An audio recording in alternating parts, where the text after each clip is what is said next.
I was trying to go for a bit more Max Payne 3 look. I ended up looking like a cheap quality Rick Ross, as you can see.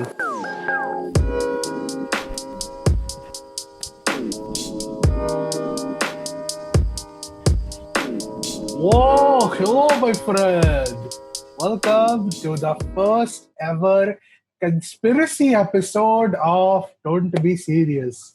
This is not something that we have done in a while. With us today, we have Romit's friend Haider Haneef. So Haider is Romit's neighbor. So Haider is a mixed martial arts student, and he studies in University of Delhi. So today we have him here because I think that there cannot be any more appropriate guest for today's topic, which is conspiracy theory. And today our topic of conspiracy is aliens.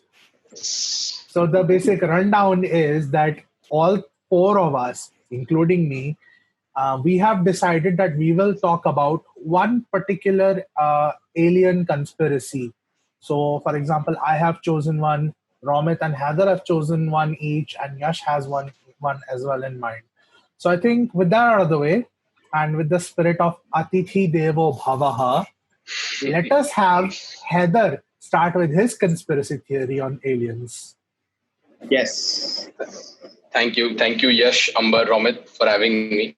It's a great podcast. First of all, I'm a huge follower of your Don't Be Serious podcast. I've watched all your podcasts. It's a very good podcast. And yes, let's put on our tinfoil hats and dive into the deep conspiracy world of aliens. Of course, I believe in aliens. I do believe that there is a civilization out there that is smarter than us. I do believe that there is this civilization that does try to make contact with human beings. And it has from time to time, and it is still doing it.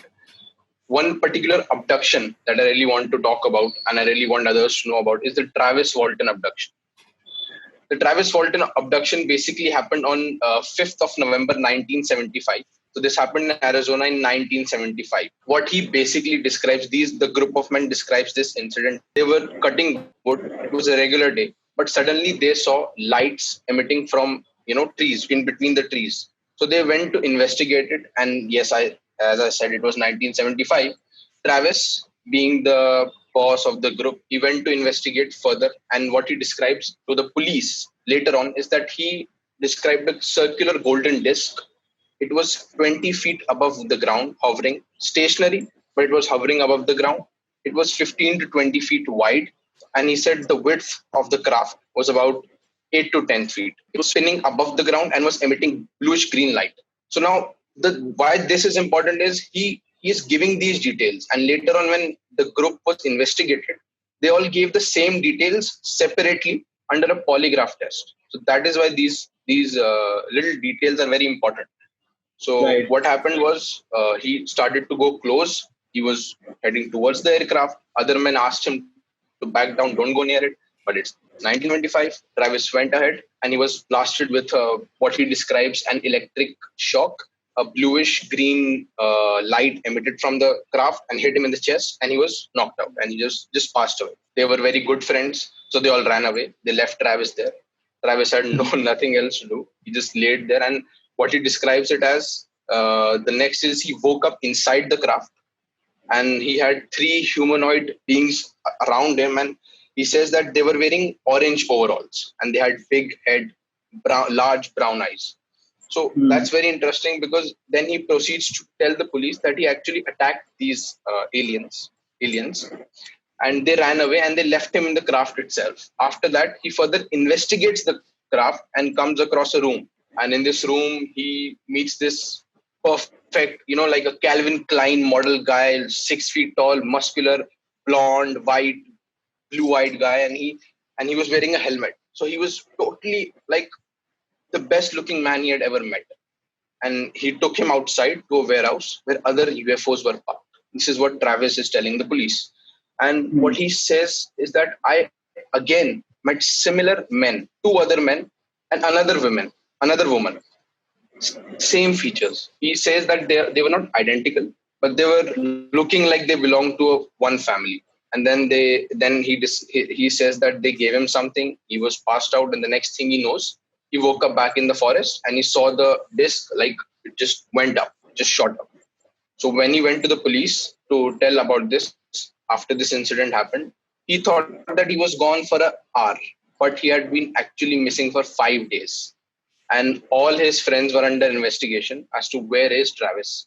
And as I said, they went through a polygraph test separately, and the polygraph result, police describes the result as either true or inconclusive. So they actually did not fail a polygraphic test. So that is something which is very interesting, because later on he went to a Fox TV show, and in that TV show, he failed the test, but he still believes that. And when scientists went to the forest, they took the wood Samples. from the trees. It was, yes, exactly, the wood fiber samples. It was found out that the trees that were facing the craft actually produced the wood fiber 36 times more than the other trees. So this was very interesting, because at one point you have this story which is looking so credible, so true, and then it happens that it is proven that he lied on a this show, live show. So this was a very interesting case. It gained a lot of attention because it was hugely involved in the media, and it was 1975. People were still getting a hang of what aliens are and how these abductions happen. That's quite an interesting case. I would say it's very hard for the world to fathom that something like this can happen to a person. And it's hard for the person who has experienced it, because imagine being experiencing something like this and then trying to explain the world, which the world has no idea of. That's a different, I think that's a different mysterious thing. Also, I have to say this one thing, that he's in such a huge panic. But when he's describing these aliens, he's saying they are pretty and all. Like, when you are that scared, I don't think your mind would function that way. That was something not right. Okay. And he also said that he went to investigate further. So, when you're abducted, that's the last thing you want to do. Exactly. Yeah. I mean, you're going to hell and then you still want to be part of it. That's something crazy. So I think that's all from Haider. Now, Romit, our second conspiracy theorist fanatic, what is the conspiracy theory about aliens that you have picked? The conspiracy theory which I picked about aliens is the most common one, and I think everyone in this world knows about it, which is Area 51, the infamous place in Nevada desert near Las Vegas. What I researched about it, what I found out that it was a secret US military base which was created during 1950s to create a plane called U-2 bomber, something like this, which could escape enemy radar. So at that time, Cold War was going on, as we know. Russia and US were in the peak. It was in the peak of that Cold War. So President Eisenhower at that time signed a whatever bill or something like that, and Area 51 base came into existence. In that base, what the US officials, US government officially describes it as a testing facility for stealth technology, high technology planes and fighter bombers. But as we know, Area 51 is infamous for its alien conspiracy. Many sightings have been found nearby, especially during night. And the location of the base is pretty mysterious because it's much far away from any proper civilization. It's nowhere in middle of a desert, and US government didn't even recognize that base officially till 2013. They actually officially recognized that base. Before that, they didn't even recognize that there was a base, even though everyone knew that there was a base. And then in 2017, from what I have heard, they officially added Area 51 to Google Maps. Till 2017, it was off radar. And now a universally accepted navigation system, Google Maps, has finally accepted that, Area 51 there is an Area 51. That happened, of course, after the official recognition of Area 51 by the US government. And you know that you remember that Facebook case where a prank was held that everyone Raid please Area join. 51. Raid Area 51. Raid Area 51. Yes. And I don't think anyone came to that raid. Actually, people did show up for the Area 51 raid, as it turns out. So I the didn't. original post was taken down, but then several spoof posts were created.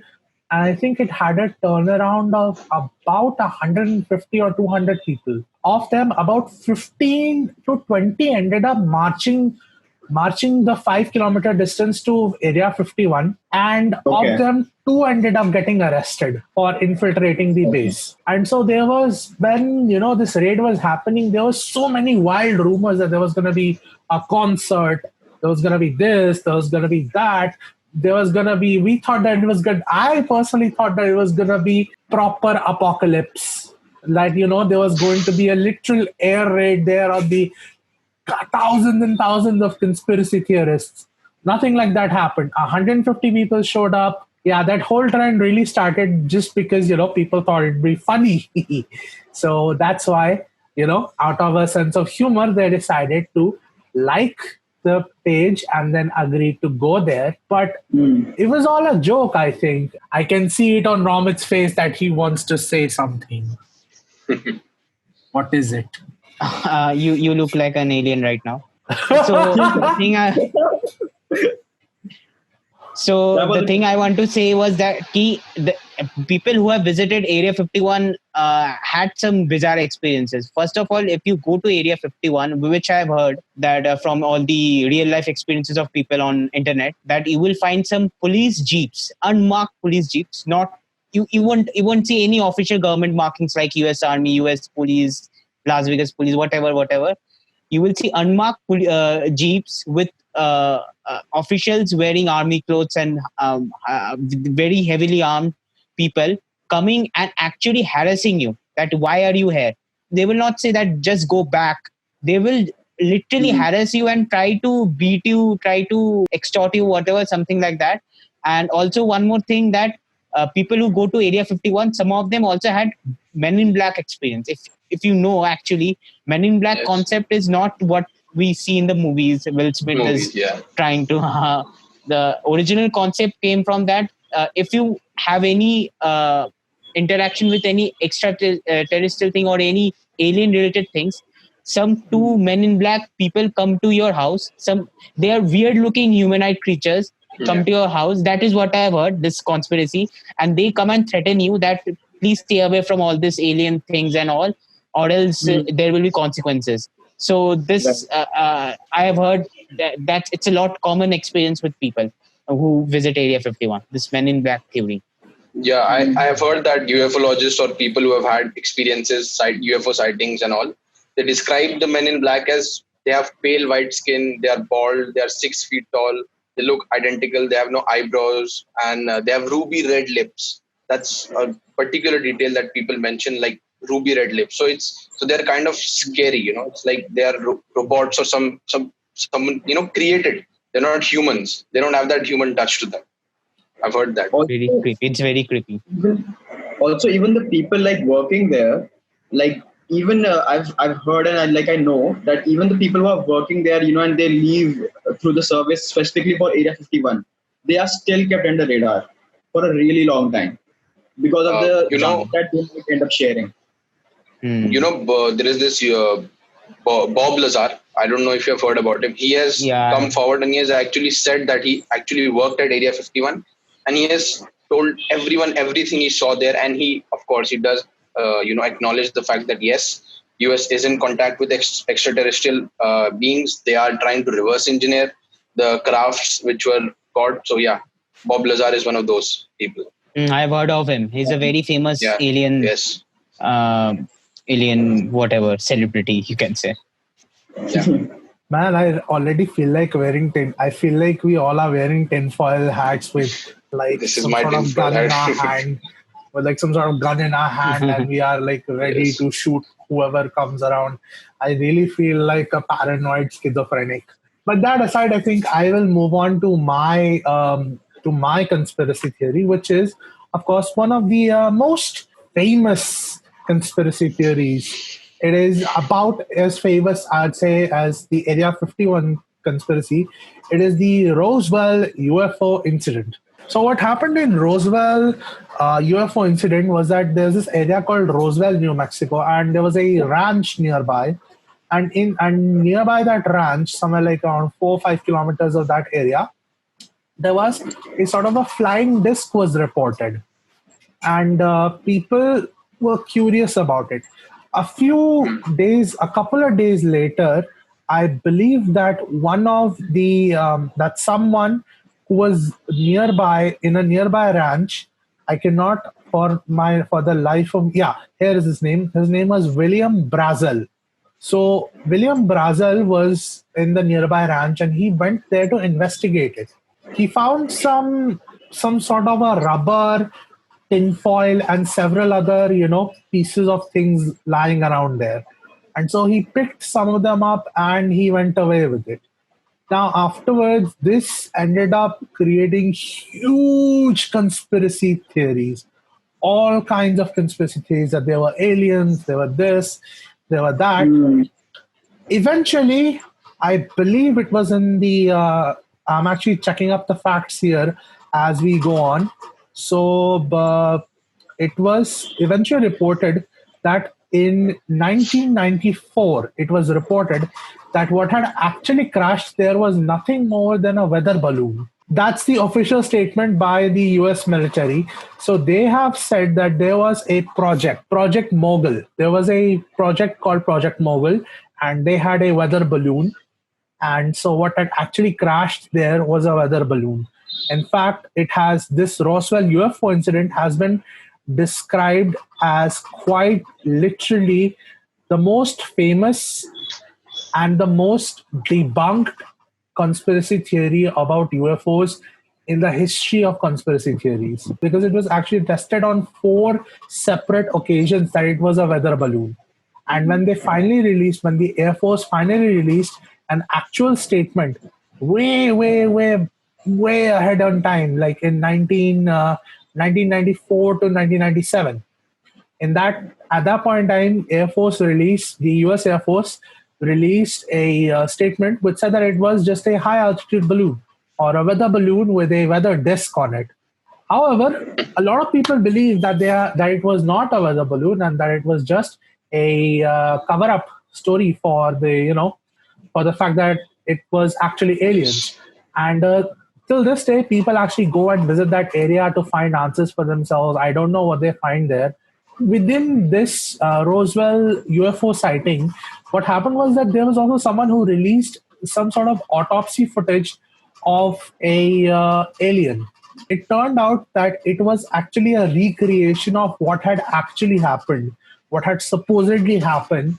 Henceforth, it was definitely classified as fake. So that's my conspiracy theory. Yash, my dear friend, by no means the last. By all means the last, and by no means the least. What is your conspiracy? Okay. So it's the Frederick Valentich case, where an instructor pilot, okay, this is on 21st October 1978, around 7 p.m. He has to go from, Victoria, Australia to Kings Island, Tasmania, okay. And this is generally a 1-hour flight, so there's nothing particular about it. Plus, there is the whole idea that there's a great weather. The wind is also not much of a problem. So around 7:07 is exactly when he contacts the Melbourne Air Traffic Control, where he asks clearly that is there any kind of aircraft around him, because he wants more flight hours as he's an instructor. Okay, and there's a clear negative given to him that there's nothing like that. While around 7:12, he shares that there's a huge aircraft above him, which is not looking like an aircraft as well has bright lights around it and is hovering above him. After that, around 17 seconds silence is felt, and then he completely vanishes. The whole flight vanishes. He vanishes. There is no tracing of this guy. Till now, there is no tracing of this guy. The authorities investigate for 4 days, went home empty-handed.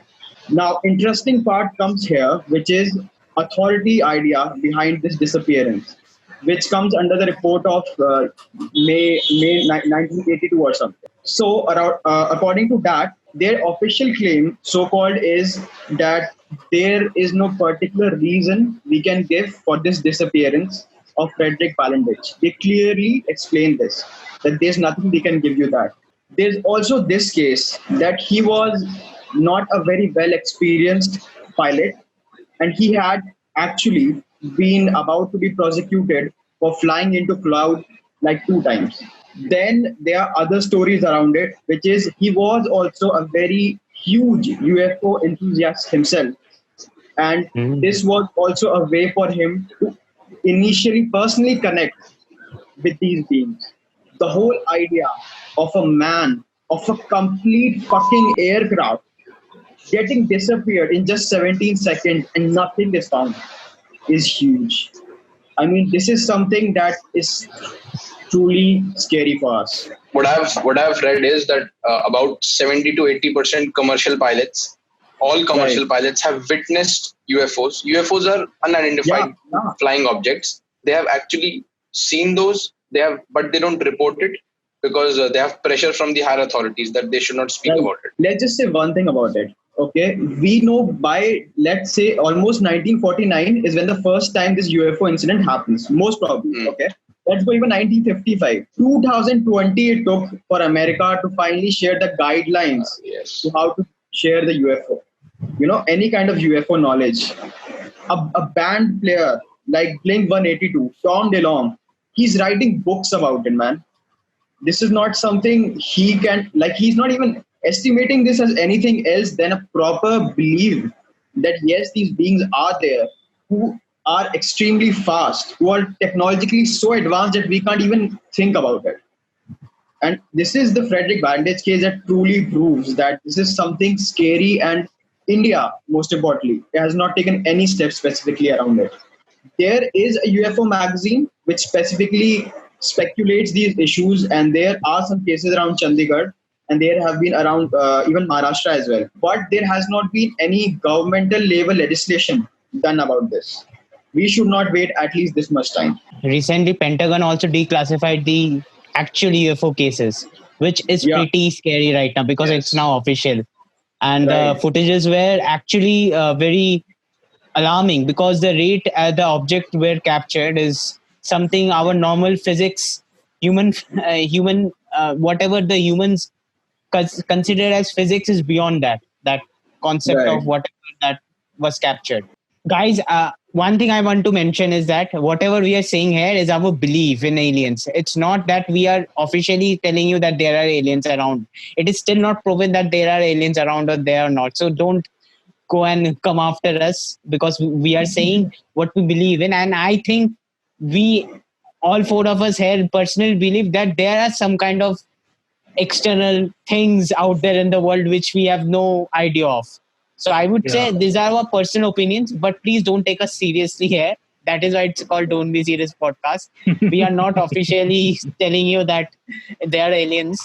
But yeah, there is something out there and it's very, very creepy and scary, I would say. Right. That's very... All right, so we are actually running out of time now. So guys, this wraps up today's episode. Today's actually the first ever conspiracy episode of Don't Be Serious. I just like, the previous episode, by the way, do check out previous episode as well, which is about the 3 childhood games, 3 video games that we used to play in our childhood. And just like the previous episode, there's no conclusion here either. We're not sure if aliens do actually exist or not. So what do you guys think? Let us know down there in the comments below. And bye! Hey, do it with me. Bye!